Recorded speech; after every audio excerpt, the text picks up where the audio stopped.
funding source and I'll get it started. Okay. I'll get it going. What else do we have in terms of opportunities? I think we got lots of opportunities, and there'll be some more that come through as we get into goals and stuff. But one opportunity that the school district recognizes, we have an empty high school basically over at Oakridge. okay. Middle school. Yeah. Well, it was Oakridge High School is what it was called. And Well, in your you gotta catch up with time. It's been in middle school for a long At time. any rate, what the school district did was they recognized that they had this empty building, basically doing nothing, and the citizens are still paying a bond on that, about 60 cents a thousand. And so what they did was they offered a alternative school out into the valley area to Pleasant Hill and Lowell and places like that. Right. I haven't heard how it worked out, or if it did work out, was the last time we talked. So that's an opportunity if we can start bringing students in for something like that. That might be an opportunity for us to get other people to come in here. Yeah, that's happened in a lot of different places where they're importing students from all over the place. That's the only way in some of these little towns like Long Creek, which has nobody living there other than 200 people, keep their school alive. So. And on the east side of town is an abandoned Forest Service camp. And it the was feds a still ranger own station. All the buildings are there. It's actually Wasn't that sold? it's It actually belongs to somebody. Yeah, it's been sold. Yeah. That's Flax, that's where Flack lives. well, no, No, across the way. the Squirtles. Oh, Squirtles Squirtles. got most a lot of that. all that? Yeah, Not all of it. There were 8 houses and 3 or 4 industrial. Yeah. They had the office building and the administrator's building. Squirtle. The weatherman from Eugene bought the whole property. Yeah. Are you talking about Flat Creek, or are you talking about the old Reagan? The old Reagan has been sold, yeah. Yeah. It's sold. Al Peterson. Yeah, Al Peterson bought the houses up top, Yeah. the 5 houses up top, and down below, I can't remember who bought it, but I know that the Scoredall Reforestation folks are living in all those houses. Well, when it was put on the market, it was put on as a one-package deal. The buildings at the bottom and the houses at the top, and I assumed that was still the way. Yeah, no, somebody bought them separate, so they were split. So Al Peterson bought on top, Yep. somebody else bought down below. There was 2 different Yeah. bids on there. Is there any reason why, since it came up, the old Heinz Mill site over in Westford was 85 home sites, I think they were, right? It's already been, some of the infrastructure, streets and stuff have been put in. And we were talking about that the other day. Yeah, I don't think they've put anything in yet, but I know they have. Yeah, They've done the plat. Yeah, they spent a whole summer up there doing it. Clearly. I think that I guess what I'm leading up to is if we're going to do a strategic plan, and it might benefit us to incorporate them into part of our strategic plan at the same time. Sure. Why would they need to try and reinvent the wheel? Because they do have, I mean, economically, it would benefit us if those mill sites were, if those houses were built, and they were up to almost building them when the bottom fell out, and that's why they were developing the area for houses. I didn't even pay any attention when I checked in tonight, but what about transient room tax? You got Maybe you should say that. Because I see that as an opportunity to take and tag us that are passing through for, and frankly, I've had this conversation with a lot of communities, is that if it's under 10% room tax, most of the time people are not going to bat an eye. They don't, like me today, I didn't even look and see what it was because it It's not 10%.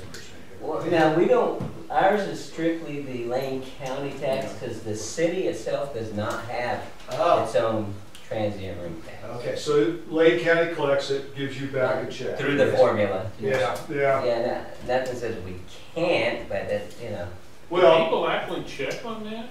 what's that? You actually check on room taxes before you go say something? No. Not at all. But you go to, if you go to Portland, you'll want to check. Yeah. Well, I mean, you're used to, you start out with a base of $120 and then it goes from there. But, you know, one of the things that we've done in different communities is that if the transient room tax is a possibility, we like to get the business community to come in here and sit down and say, let's make this a win-win for everybody, because as you know, the transient room tax has to go for marketing and promoting the community, and it seems like that's something you guys, that can help, that can actually pay for website improvements, signage. Exactly. Well, that's, and that is all in, those are the areas that we are considering to pay for those things. Should I put transient room tax on there or not?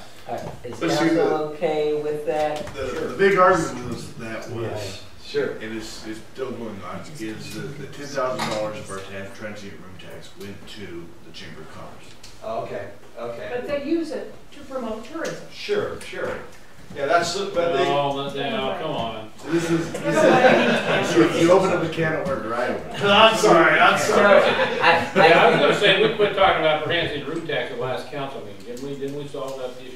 Yes, I don't but think we solved it, but we're working on it. It's in the middle. I saw the mayor grab the gavel, so he's either gonna call that meter or say something. well, I think where Stan is coming from in regards to TRT is it, would council want him to put on it possibly to talk about a local TRT? That's something you can check into. From a local standpoint, because right now, Since all we're doing is brainstorming anyway, there are no So bad it wouldn't ideas. be any different than on your phone bill or your cable bill. Right. Hopefully it'd be different There's with a you. city tax, a yeah, county tax. we do have state tax. a city tax for cell phones, so. Okay. Yeah, that's something we should check into to see if we can, it would be to our advantage to have that rather than go through Lane County. I don't think it is. I think it would be in addition to. Five hotels. Yeah. Yeah, I think he Did means you in have addition bicycles to up there? your- Bicycles? Bicycles in addition. I did bicycles, but we had it on one of our strengths, but we had a, Yeah. I think some opportunities is, you know, as long as we're into bicycles, I would really like to see an Olympic-sized velodrome here, which is quite easy to build. It can be indoor, outdoor. You can make it out of. Yeah, matter of fact, he's working on getting it done. And Glenn's gonna help him. And if actually, you know, Faye Stewart is really interested in that. He's willing to cut loose some bucks for us for that. He would like to see something like Because that. it's year round. yeah. So that's something that can. Weather you know, doesn't.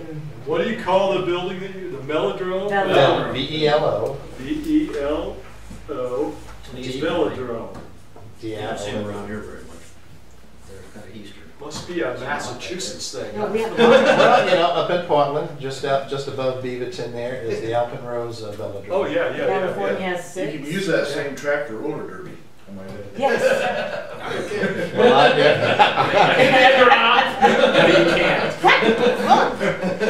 Mostly women will do it. Come on, Dawn, we'll get over it. Not unless they're motorized. So, any other things, we can always add some more to this, but, Yeah, let's have some more later. okay, all right, so now let's get down to, if we don't act, what's gonna really keep us from achieving, you know, what are the threats that exist? Thank you. Money. Money. Economic stagnation. Lack of well, you know, lack of will too. You know, you have to have some willpower to do this. money. I wouldn't say lack of will as much as just lack of direction. I mean, I think everybody has good ideas and everybody has an idea what we should do, but nobody really knows how to go about getting started. Okay. A lot of people There talk we go. about it, but they don't want to get involved. Right on. And that's why you're here. That's what we're doing. That's the way it is.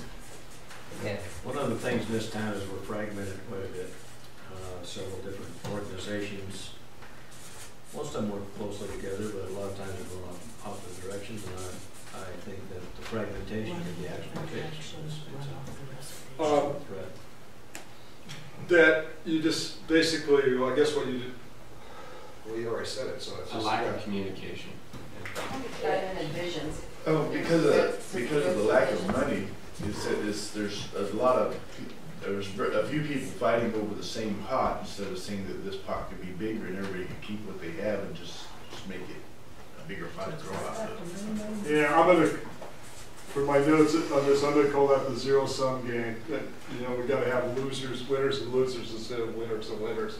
So, and well, that really is a byproduct of lack of you know, a lot of resources that people begin to fight over the crumbs of the cake rather than try to build a new cake. You know, one of the reasons the bicycling has done so well here is because there's, like Randy Drowning, some of the people that people around here think is just focusing on bicycling, is focusing on bicycling. That's what he does. He's written grants, he's got a lot of money, he's got a lot of information, and he's made bicycling what it is here. You know, we just need other people to have other ideas. You know, myself, the industrial park, you know, we just need other people with other ideas to have that same energy focused on what they're doing. And then, you know, Randy can still keep what he's got going, and we can get this going, and somebody else get that going, and we can diversify instead of, I mean, that's what happened in this town. Everything in this town was in the mill.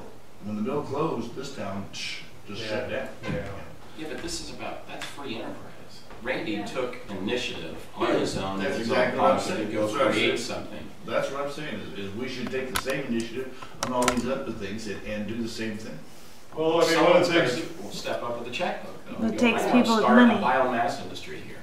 It does Okay. take You people know, I mean, we money. can't make them do that. right, This right. is about someone coming in or here by increasing our focus and giving a lack of, or creating direction, which is something the city has been greatly missing out on, is this focus, then that maybe will acquire or encourage people to step up and take a chance.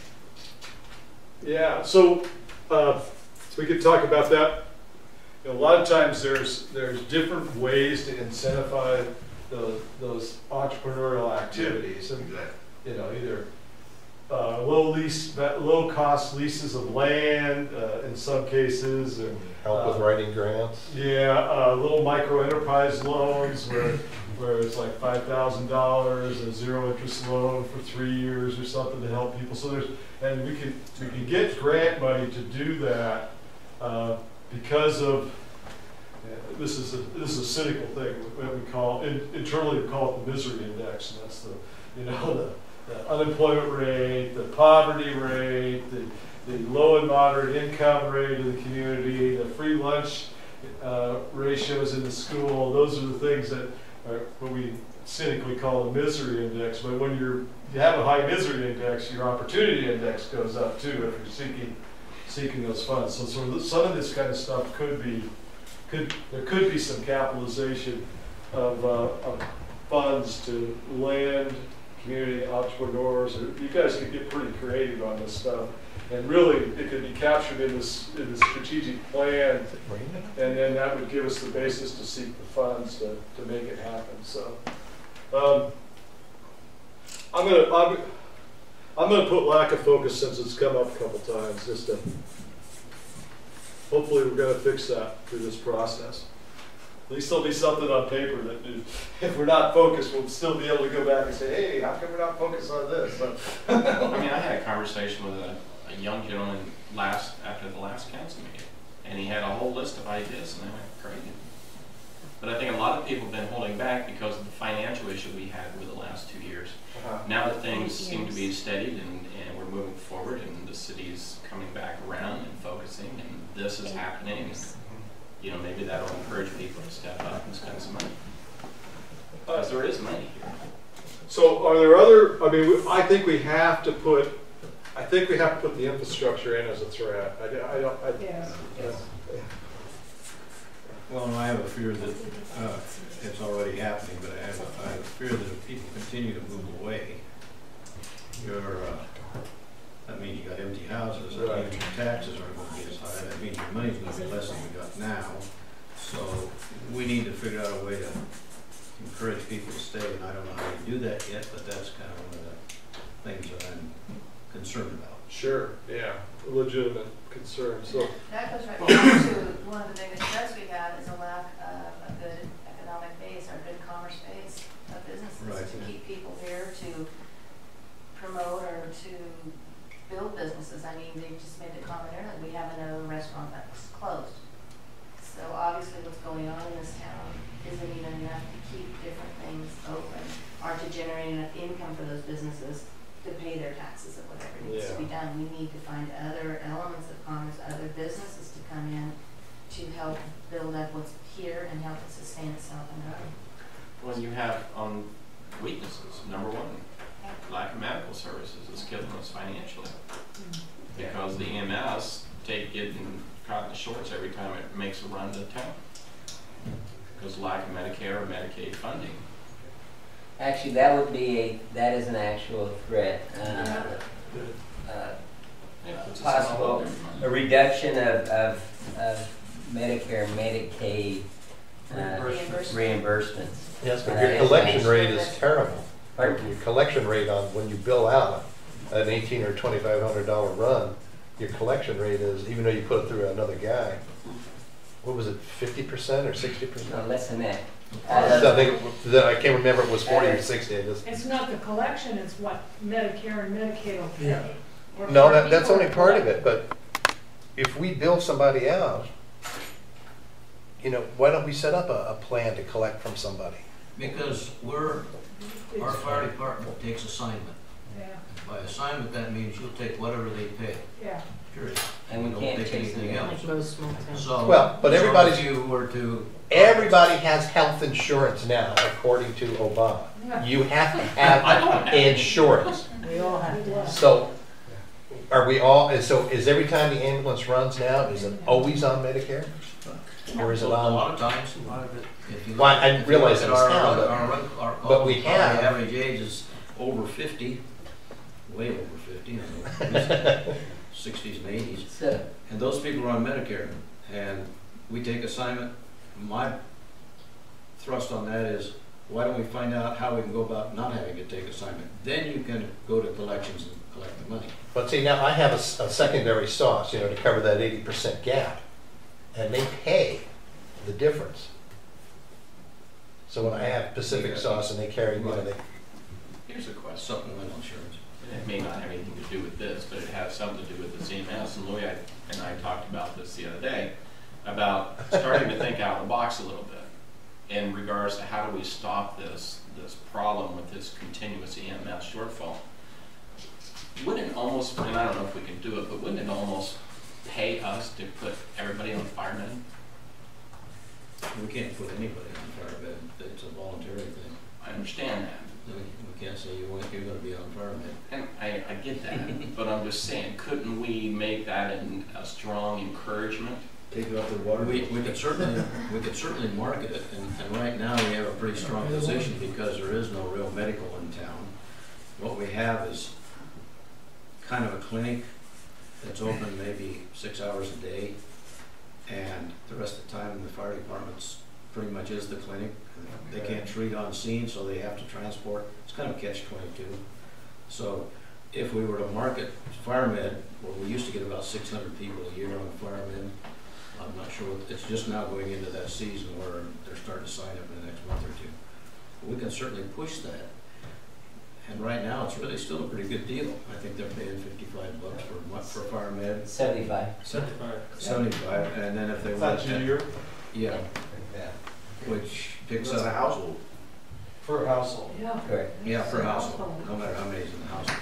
Of course, they have to listen. But that's But that is a good idea. We can certainly market a lot more aggressively, probably. What I've seen on those programs is that the only time that you get closer to universal signups is if you make a consequence for not signing up more draconian in terms of, you know, attaching a lien But why to. couldn't we put, like, I mean, even if they can't afford $75, but if they can afford $5 a month, kind of thing, couldn't we run that through the water bill or something? well, but to go along with your idea there, I mean, why don't we just, you know, put a vote out to the citizens to pay $5, $7 or $10 to get a doctor here or to fund a medical clinic and put it on the taxes?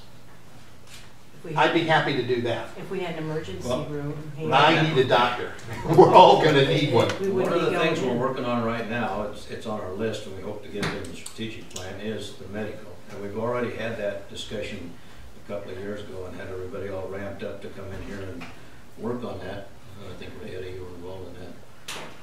never happened because, I've been pushing that for years. It would be well, great. you know, you can't come up with an idea and talk Yeah. about it, put it on a shelf and forget about it, and that's kind of what we've done. So I was hoping we'd get that back into the street, because that is a very high need in this town, Yeah, because it of our wouldn't be great if geriatric somebody runs population. in. Well, one of the problems, though, it goes right back to the ambulance when it comes to medical clinic, is that Medicare patients, Medicare only pays a certain amount for services.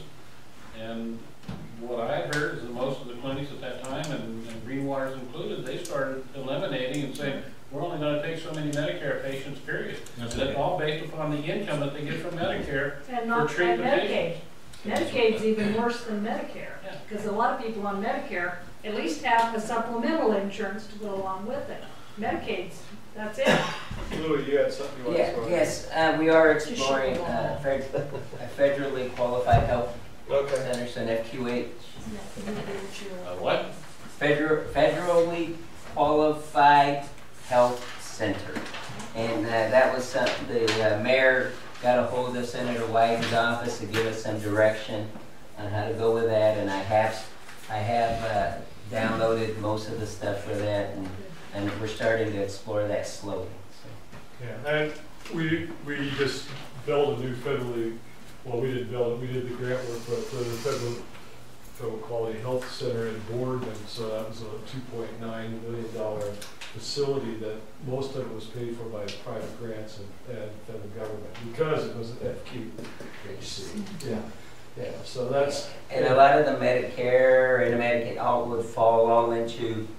Right, they wouldn't be able to, they would have to take everybody, they don't have a choice. Right.